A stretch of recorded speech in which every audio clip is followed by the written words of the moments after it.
Hello and welcome to Visual Ancestor. I am the Chief Curator, and in this instruction video I'd like to talk about facial recognition. So many of you have heard about facial recognition, probably seen it in action. So for those of you who might be unfamiliar with it, facial recognition is a aspect of machine learning, which is a subset or subcategory of AI, artificial intelligence. It can identify and compare faces in photographs and sometimes in video against faces in a database. And it can link faces together. It can return results. Yes, this person is here. No, this person is not here. And some sort of degree of certainty. So that's facial recognition. And in Visual Ancestor, we do use facial recognition to attempt to identify ancestors in photographs. Where to find it? So where do I go to actually see facial recognition? Well, you would go to a photo view. So you would log in because it is only available to members, and you would navigate to a particular photo. Here on my screen, I am showing the group profile for group 10259. It's a public group, so you can also go to that group and look at it yourself. And I'm just going to scroll down to the list of thumbnails of images in this group. I'm just going to click on the very first one. Here is the photo view of this photograph, front and back. And as I scroll down, I have the various sections of the photograph view. And if I scroll all the way down to the section entitled Facial Recognition, this is where you would see the results. It seems as though I've actually chosen a poor photo to illustrate, because here in this black box down here under face 1, it says that there are no matches. So that's actually a bad example. Let's try the second image here. So bring it up, scroll down to the facial recognition section. There will be this video that I'm recording right now embedded in here, which you don't see yet, but in this section you will see the beginning of the major section where you have the results, and it says faces in photograph 10259-102. All right, so what are the parts here in the results? Well, first of all, facial recognition compares faces, so you kind of get that feel as you look at a section entitled Top Matches, and you see an array of photographs and a percent similarity above it and the photograph number below the thumbnail. So you kind of get the impression right away that what this is doing is it is comparing the face in this photograph, this main photograph we're viewing, against the entire database, and it's returning back to us all possible matches. I stress the word possible, that have come back with a similarity rating at or above 92%. And it gives you it ranked in order from high, so you see 97.8% up here, all the way down to the low, 92%. If I go back to the top, now that we kind of get a sense of what this is, let's look at the parts. So first we have some statistics about the photograph itself. So up here it says faces found, yes. Number of faces, 1, because we are starting with this photograph that we're in full view of. Then it says minimum similarity, 92%. That's because we have to set a minimum similarity threshold above which we are returned possible matches. Maximum number of faces, 20. What that means is the maximum number of faces in a photograph we can execute comparison against is 20. If there are more than 20 people in the photograph we're viewing, facial recognition just will not execute. Okay, if there are multiple faces in the photograph, we're going to have multiple of these sections where we are presented with returned results. So we only have one face in our photograph, so therefore we only have one section of returned results entitled Face 1. So we see down here, now we're looking at the face. We're not looking at the photograph, but now the face is in the photograph as we look at sections like these. So we're giving the face ID right here. This long string of numbers uniquely identifies the face imprint of this face here in the main photograph we're viewing. What I mean by the face imprint is the facial recognition kind of describes this face in the database, and it gives a unique identifier to that entry in the database. Confidence, 100%. All that means is that the facial recognition procedure is extremely confident that it is able to see clearly this woman's face and identify all the markers of her face that it needs to fully flesh out the facial recognition profile for her face. Age range and inferred gender is more of a new feature that we kind of put in here, so we don't have it running on all of the photographs, but we do on the more recently archived photos.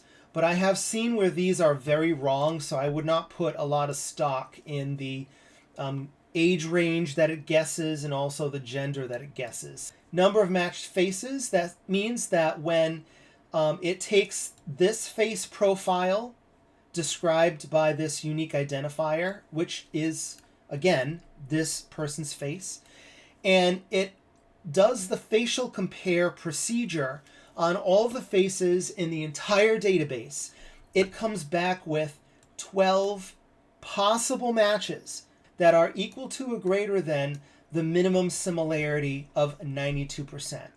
And those 12 faces are presented to us here in this black area. Remember, again, if the photograph that we're viewing has multiple faces, there will be multiple of these sections. Right now we just have one because there's just one face. So what this is saying in a nutshell is this woman's face, when facial recognition compares its profile, described by this unique identifier, against all the faces in the database, it comes back with these 12 possible matches, starting with the highest percent similarity, which is this woman's face in this photograph, 10173-425, with a 97.68% similarity. And on down, as we decrease the percent similarity all the way down to this one here at 92.02%. Okay, there you just really have to get a good feel for possible matches and the percent similarity. I can tell you just by my experience that 92% is absolutely nothing. It's like no basis of even coming close to identifying the same people in different photographs. I've seen photographs that I know are of the same person that have a similarity comparison of like 96%. So once we start getting upwards from 92 to 93 into the 96s, that's when, in my experience, I've seen cases where I know the people are the same, but 96 is, kind of lowish on the scale. You really want to really put the focus on the percent similarities that are like 97 and above, 97% and above, especially the 99s. Okay, so that is explaining to you the parts of how the facial recognition results are returned to you here on this web page when you browse a photograph. So now, instead of the actual parts of this section of facial recognition, let's look at how to get it working with your photos. How do I actually use facial recognition? Well, facial recognition is an automatic scan that happens when you upload a photograph, specifically the front scan, which would be side A of your photograph when you are archiving your photographs. So we did some videos on that, but just as a very quick review, if I go here to the top right, I drop the pancake menu down, and I choose groups, which I'll open up in a new tab. I'm going to click on a group that I've created just for illustration purposes. And we have uploaded this photograph as an illustration when I made the instruction videos of the 4-step process of how to archive photograph. So if I click on that photograph, I get the photo view. And if I scroll to the bottom, I do have some results in the facial recognition section. But how I got these results to appear is automatically when I went ahead and uploaded this photograph. I'm not going to upload a new photograph, but if I click on the Edit Photograph button to bring me back into the 4-step process, 1, 2, 3, 4, if you remember, we uploaded this photograph by dragging and dropping the JPEG file into this boxed area. As soon as I do that for Scan A, which remember is always the front of the photograph, when I drag and drop and it uploads it into the database and data storage, it is automatically, as a part of that process, going to enter the facial recognition into the database. So that's how you get facial recognition working for the photographs you upload. It's automatic. It happens behind the scenes as soon as you drag and drop your front scan into this area here for Scan A. When you view the photograph in the photo view, you can then scroll down to the facial recognition section and see the results. It will either say no results returned, or you'll see the listing out of the faces that facial recognition found in your photograph and the top matches. Okay, let's take a closer look at facial recognition. We've already went over what the percent similarity is, so I don't feel like I need to repeat all of that. So let me move on to the second point, looking at facial recognition a little closer. And the thing that I want to stress is you should approach it as a tool of many tools that you use to forensically work with photographs, trying to identify people, trying to find more ancestor photographs. It's one of many tools. It's not the only tool, especially if you get an insinuated match that you think is a match because the percent similarity might be really high. It's not something to completely rely on. You have to look at other factors and use other tools. So you want to look at where the potential matched photograph is from, who the photographer is. Does the location fit the story of your ancestor? Of course, there are always deviations like, well, you know, your ancestor could have visited a relative 200 miles away and he got his photograph taken there. But that's probably the rare exception, not the norm. So you want to look at corroborating evidence. All right, so facial recognition says that these two photographs are a potential match. The percent similarity is really high, 99%. Does the location, if it exists on the photograph, does it make sense? Is there corroborating evidence there? When you actually look at the faces side by side, what does your judgment tell you? Secondly, are the people identified? And if they are, do they have the same names? So you want to corroborate the results that facial recognition returns. Let me show you an example as my third point where facial recognition works exceptionally well. And that is with, let's see here, that is with the group that this photo is from.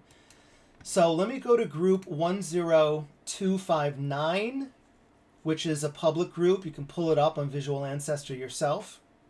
And the really cool thing about this group is comprised of a photo album. And we can see the front cover of the photo album here, where it tells us that there is a group album. As I scroll down a little bit, I get all of the thumbnail views of the photographs in this group. And because it's an album, these are also the photographs in the album. Let's look at the album. So I'm going to click on the album. And we're in the album view, so we get the covers, we get the spine. And if I scroll down, I get that annoying pop-up again. Sorry about that. Here are all the album pages. So we get the sense that this is a family album. A lot of these people must be somehow related. There must be duplicate photos of the same individuals among all of these photos here. So I am going to focus on this particular photograph in that album, photograph 117. So here's an individual from that photo album. If I go down to where he would be named if he were identified, which is right above the photographer section, we see that there is no name. So it's an unidentified individual. And as we scroll down to the facial recognition section, I want to show you all of the matches here, because look at the percent similarity that is being returned back to us. 100%, 100%, 99.99%, 99.58%, and so on. The first picture here looks identical to the image we're viewing, but the image we're viewing is image number 117, and the first photo being returned back to us from the facial recognition comparison is image 141. So this is not the same physical photograph, but this is a duplicate. So remember from your history, photographic history, person went to the photographer after the negative was fully viable. So from about 1865 onward, he would have a sitting, he would have his photograph taken, and basically for $1 or $2, he would get a dozen of the physical photographs of the same sitting to hand out to relatives and friends, etc. So in this particular group of photographs in this album, there is actually 2 out of maybe a dozen photographs that this individual was given from this sitting. And that's why the similarity is 100%. All right, let's look at the second one. The second photograph is a different photograph, but it's still coming back at 100% similarity. Now here's where looking for corroborating evidence is really important. What I'm looking for is this photograph from the same group? Because when we preserve groups of photographs, that's metadata that we're preserving, because photographs that are bundled together in the same group or box or lot or collection, whatever word you want to use, can sometimes be related.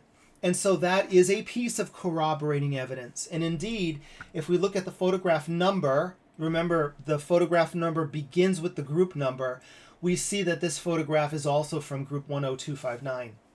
So we have a second piece of corroborating evidence that this is the same individual, but it's not enough because it could be a brother, it could be a twin. So still, we're really high on our threshold for saying that this is the same individual, but we still have to keep that level of healthy uncertainty about it. It could be the same individual. But one thing we can do is right click and we can open that photograph in a new window, and we can scroll up and kind of like do our own comparison, looking at like the lip shape. The eyebrows are identical. I mean, come on, the ear shape, how curvy it is. It almost looks the mirror image of this one. The fact that facial recognition says that this is 100% means that the formation of the facial features and their relative positions to one another are identical. And so I would be comfortable in presenting this as the same individual. Okay, let me close that and let me scroll down. We have another photograph that is 99.99% similar, okay? And it's from the same group. We see 10259, same group, image 106. And let's open this up in a new view and let's do a visual comparison. And I can see immediately that this individual is the guy in the middle. So again, we're looking for corroborating evidence, not just relying on the 99.99%. And when you see this, you can pick them out immediately. They're again, that healthy degree of uncertainty is holding me back from saying that these are the same persons, but I have a story to tell. I can say, it is kind of beyond a reasonable doubt that they are. Can't be 100% certain, but beyond a reasonable doubt. Let's look at another piece of corroborating evidence, and that's a location. If I look at the back of this photograph here, I can see that this photo was taken to Topeka, Kansas. If I go back to the originating photograph that we're really scrutinizing and looking at, this is also from Topeka, Kansas. So we are building a story where the preponderance of evidence is saying that these are the same individuals. Okay, so let me close that out. This is a case where facial recognition works extremely well. Let me show you another case of where facial recognition worked very well to identify an unknown Civil War soldier. So I have a photograph that is from the Library of Congress from the Lau-Jenquist family Civil War collection, 5013162. I'm going to pull this up for us. Let me go to search, submit the search. Here's the photographs returned, and I'll click on it. Okay, so here we have a photograph of a sailor from the Lau-Jenquist Civil War collection held at the Library of Congress. I know that because of the source information below, as well as the citation, if I were to read the citation. Okay, so when I go down to the facial recognition section of this guy, I actually find this photograph. 98.56% similar from group 10073. So let me open this up in a new view, and let me scroll up, and let me just click on the front view just to expand this out. The point that I want to make is I can't say for certain they're the same people, because we always have to have a healthy academic approach or a scientific approach to facial recognition. However, facial recognition was able to match this Civil War soldier to another photograph in our collections, this individual. What's the other piece of corroborating evidence? Well, there isn't much here because the person in this Civil War photograph is unidentified. I can't link the names up. But what I can say is, you know, to the best of my ability, when I look at the face and I compare the face in my mind, the facial features of this individual are so uniquely striking. His eyes, the way they're close together and kind of high on his head, his long nose, the lips, the shape of his lips. When I look at that, I am convinced, personally, that this is either the same individual or a guy that is substantially similar in appearance. Again, can't say for certain that they are, but the point is, this is an example of how facial recognition may have identified this unknown Civil War sailor. All of this gives us a totally new area that we can tell a story about. We can build a case now using another tool called facial recognition, and we can write about it in our genealogy, in our family history. But here's the word of caution. You can have false positives, so that's why we have to be careful. A false positive would be a result that is returned. I'm going to go back and look at the full photograph view. A false positive would be a result that is returned, like this photograph here, 98.56% similar, that actually is not the same individual, and we can kind of know it. That's a false positive.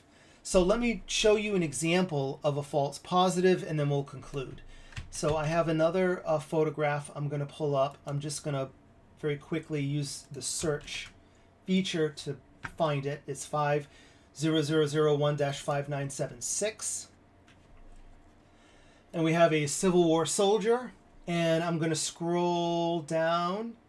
Okay, so this set of results here is giving me a photograph that has an extremely high percent similarity. 99.94. Wow, that is high. But I'm going to right click. I'm going to open up in a new view. I'm going to put them side by side.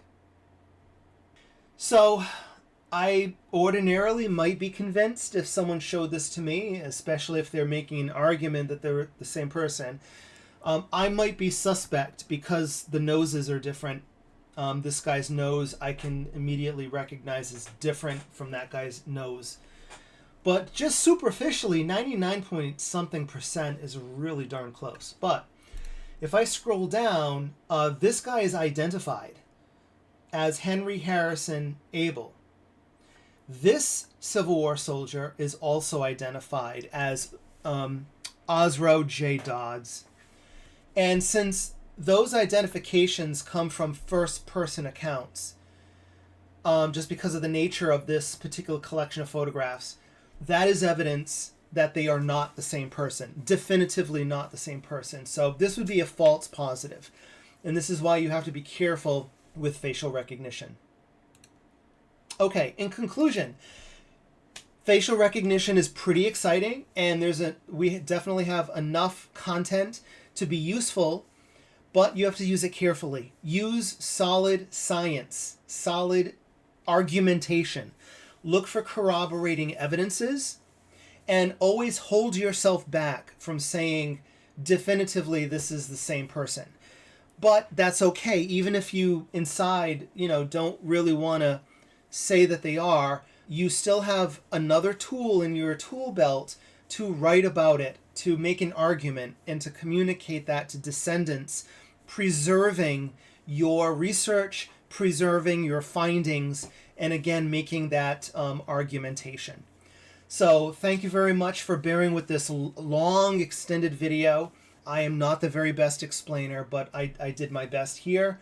Let me know what you think, and happy hunting. Thank you very much.